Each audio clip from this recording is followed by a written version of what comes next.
Assalamualaikum warahmatullahi wabarakatuh. Kembali lagi di YouTube channel Rini Setianingsih. Kali ini Rini mau sharing tips seputar perbelanjaan ya. Tips belanja hemat saat kita hidup di kota industri. Simak videonya sampai selesai ya.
Oke, kali ini Rini mau sharing ke teman-teman tentang tips hemat belanja kebutuhan dapur di kota industri.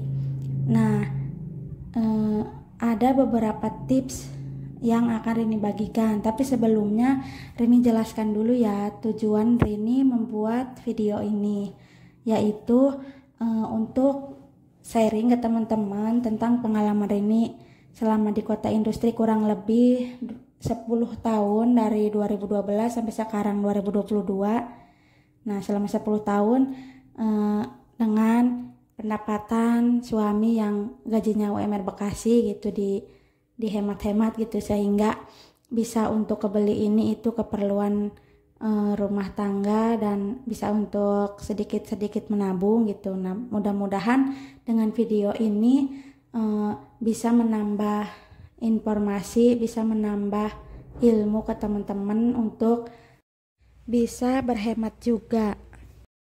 Nah, tips hemat belanja kebutuhan dapur di kota industri yang pertama yaitu pilih tempat belanja yang sekiranya lebih ekonomis dibandingkan tempat belanja lain di sekitar teman-teman.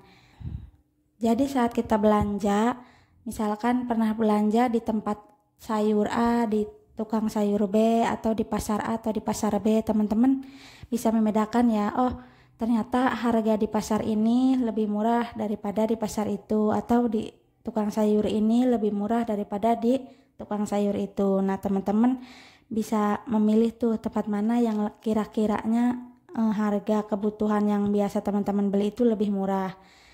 Nah, terus tips yang kedua, beli kebutuhan dapur sesuai dengan kebutuhan. Jadi teman-teman itu sebelum belanja harus berpikir terlebih dahulu ya, kira-kira apa sih yang saya butuhkan, yang harus saya belanjakan. Nah, sebelum belanja ada baiknya teman-teman mengecek dulu ke dapur, apakah bumbu dapur teman-teman masih, misalkan bawang merah, bawang putih dicek apa masih atau habis, terus beras, minyak, telur atau yang lain-lain. Jadi kalau habis dan itu prioritas untuk dibeli, nah bolehlah teman-teman tambahkan list untuk pembeliannya. Boleh masuk dalam perencanaan kebutuhan yang akan teman-teman beli. Sedangkan untuk bahan-bahan kebutuhan yang teman-teman butuhkan, tapi memang masih ada, misalkan stok bawang merah masih banyak, ya udah berarti teman-teman nggak usah memasukkan bawang merah ke perencanaan kebutuhan yang akan teman-teman beli. Tips yang ketiga, membuat perencanaan apa saja kebutuhan yang akan dibeli. Nah, sebelum berbelanja, ada baiknya teman-teman terlebih dahulu membuat list belanjaan yang akan teman-teman beli. Biasanya Rini membuat list di HP agar nggak ribet, atau misalkan teman-teman belanjanya nggak mau bawa HP, teman-teman bisa diinget-inget aja, atau bisa juga ditulis di secari kertas ya. Nah, kalau kita bawa list belanja kita lebih terarah dan lebih hemat waktu ya. Selain itu, kita meminimalisir membeli barang-barang yang tidak kita butuhkan. Jadi sebelum belanja itu kita udah punya planning dulu. Oh ya, mau belanja A, B, C, D sebanyak sekian untuk kira-kira masak selama 1 minggu ke depan, kayak gitu ya. Jadi udah dibuatkan listnya terlebih dahulu. Tips yang keempat, membawa uang belanjaan sesuai kebutuhan.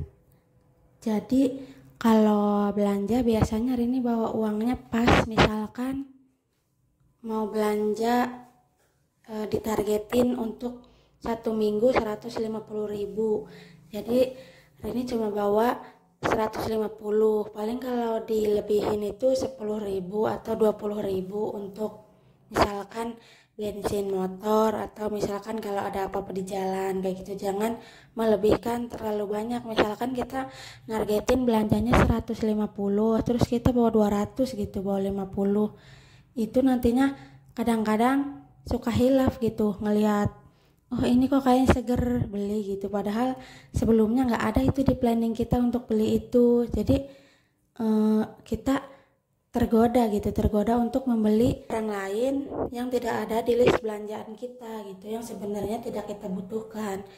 Kalau uang, karena kita merasanya kan uangnya masih ada gitu, sedangkan kalau uangnya pas, kita kan sudah sesuai list ya. Kalau uangnya pas, oh ya udah, kan uangnya juga nggak ada gitu. Jadi mencegah terjadinya hilaf gitu. Tips hemat belanja kebutuhan dapur di kota industri sudah Rini share ya. Kira-kira ada 4 tipsnya, mudah-mudahan bermanfaat dan bisa diterapkan oleh teman-teman, sehingga dengan penghasilan teman-teman di kota industri bisa mencukupi kebutuhan teman-teman selama 1 bulan sebelum gaji berikutnya, dan syukur-syukur masih bisa ditabung untuk kebutuhan teman-teman yang lain dan untuk investasi atau tabungan di masa depan. Nah, berikut Rini sharing juga kebiasaan Rini belanja di kota industri dengan uang 150.000. Biasanya Rini targetkan untuk 1 minggu belanja. Biasanya Rini belanja di pasar tumpah SGC yang bukanya malam itu. Sebelum belanja udah Rini cek di dapur yang kosong bumbunya apa aja, dan sudah buat list perencanaan mau belinya apa aja. Karena nggak bawa HP, Rini inget-inget aja Rini mau beli apa aja. Terlebih dahulu Rini mau beli bumbu dapur, tomat setengah kilo, kemudian bawang merah 1/4, cabai 1/4, kemudian kunyit lengkuas, bawang putih 1/4, dan sepaket daun salam dan serai. Rini juga beli tempe 1 papan, kemudian beli bayam 1 ikat, dan kangkung 1 ikat. Rini juga beli ayam karena sukanya kulit ayam. Rini beli ayamnya sayap 1 kilo, dan juga karena Rini mau buat konten ceker mercon, Rini beli juga ceker setengah kilo. Beli buah-buahannya Rini beli manggis karena Rini dan Jubair sukanya manggis ya. Selain itu Rini belanja juga terong 1 kilo dan ikan lele 1 kilo yang masih hidup. Nah, Rini gak belanja beras dan minyak karena persediaan beras dan minyak Rini masih ya. Nah, mari kita hitung 150.000 Rini dapat apa aja ya belanja di pasar Tumpah SGC. Yang pertama ada lele 1 kilo dalam kondisi masih hidup. Ini harganya 25.000 ya. Kemudian ada tempe 1 papan. Ini harganya 7.000. Ada kangkung 1 ikat, harganya 7.000 juga. Kemudian ada bayam 1 ikat, harganya 5.000. Kemudian ada terong 1 kilonya 10.000, tomat setengah kilo, harganya 4.000. Kemudian ada cabai 1/4 15.000, ada bawang putih 1/4 6.000, kemudian ada bawang merah 1/4, harganya 8.000. Kemudian ada kunyit dan lengkuas beserta dengan 1 ikat daun serai dan daun salam. 1 paket ini harganya 4.000. Rini juga beli ayam untuk ceker, ini harganya 12.000 setengah kilo. Kemudian untuk sayap ini harganya 32.000 1 kilonya. Nah, untuk buahnya kali ini Rini belinya manggis 1 kilo. 1 kilo ini 15.000. Nah, kemudian kita masukkan semua belanjaan kita ke dalam kulkas supaya lebih awet ya teman-teman. Yang perlu di freezer kita taruh di freezer. Nah, usahakan semua kebutuhan ini, semua belanjaan yang kita belanjakan ini semua digunakan atau dimasak. Jadi tidak ada yang mubazir ya teman-teman, karena Allah tidak menyukai sesuatu hal yang mubazir ya.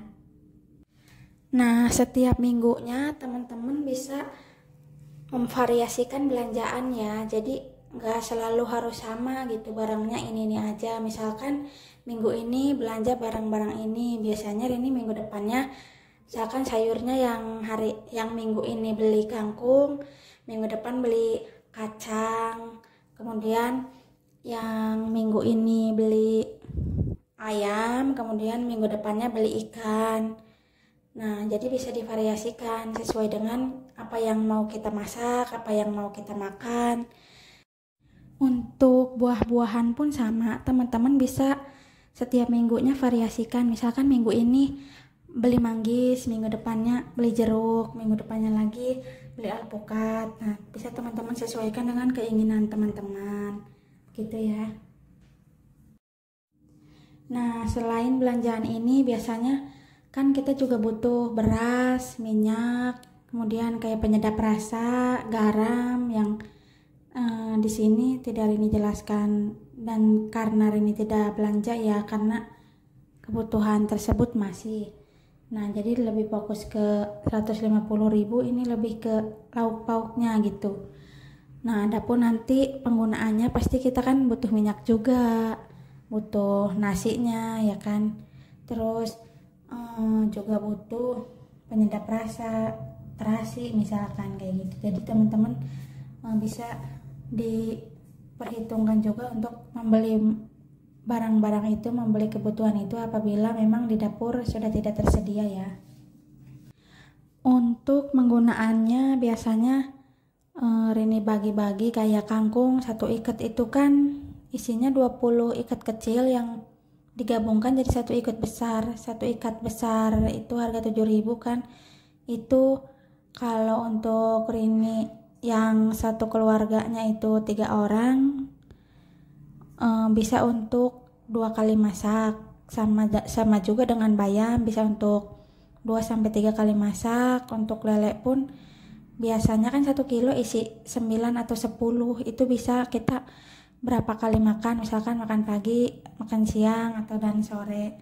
Kemudian untuk ayam pun sama, kita bumbuin terus kita taruh di kulkas, nanti saat kita pengen sama ayam kita bisa goreng. Misalkan malam pengen ayam kita tinggal goreng. Jadi jumlah yang tadi kita beli itu bisa buat beberapa kali masak ya. Biasanya ini sih habis dalam 1 minggu. Nah, kalau untuk teman-teman tergantung jumlah keluarga dan tergantung juga penggunaannya. Kadang-kadang kan ada yang misalkan sering banyak tamu, atau memang sering bagi-bagi tetangga, atau memang keluarganya juga banyak gitu. Jadi bisa disesuaikan. Yang terpenting adalah semua bahan yang kita beli itu memang benar-benar kita butuhkan, dan setelah kita beli benar-benar kita gunakan, kita masak, dan untuk kita konsumsi. Nah, demikian video yang bisa Rini sharing ke teman-teman. Mudah-mudahan bermanfaat untuk teman-teman.